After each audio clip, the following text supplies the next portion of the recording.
Hello friends, এবার একটি আমি মিক্সড ভেজ ফ্রাই রেসিপি নিয়ে আপনাদেরকে বানিয়ে দেখাচ্ছি।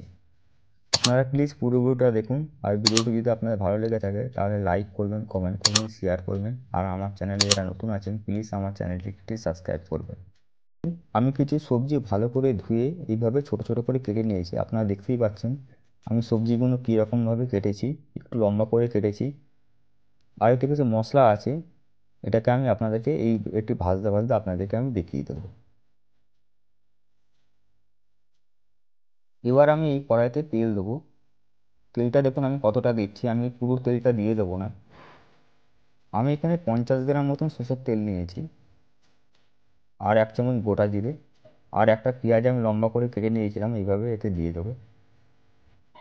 এই সময় গ্যাসের আগুনটা লো টু মিডিয়াম করে নেব।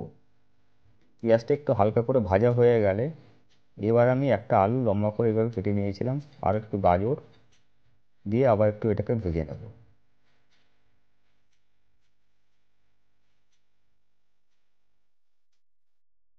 1 থেকে 2 মিনিট গাজর আর আলুটা ভাজা হয়ে গেলে এবার আমি এতে বিনস কেটে রেখেছিলাম, এইভাবে লম্বা করে কেটে রেখেছিলাম, এই বিনসটা দিয়ে দেবো।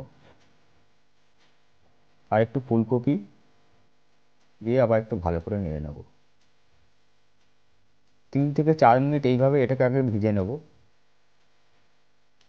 আমার এই ভাজাটা 50% মতন ভাজা হয়ে গেলে এবারে আমি এতে 1 চামচ নুন দেবো, আর হাফ চামচ মতো হলুদ দিয়ে, আর অল্প পরিমাণে শুকনো লঙ্কা দিয়ে আবার একটু ভালো করে নেড়ে নেব।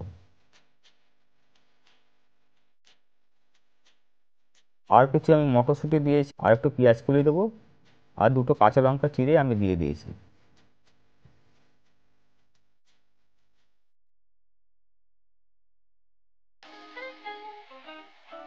হাফ চামচ জিরের গুঁড়ো আর হাফ চামচ ধনে গুঁড়ো দিয়ে এটাকে একটু ভালো করে নেড়ে চেড়ে এটাকে ঢেকে রাখবো আমি।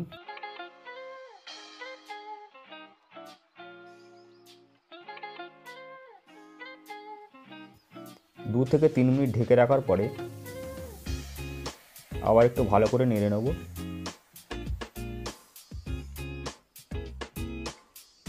এবার আমি এতে অল্প পরিমাণে গরম মশলা দেবো।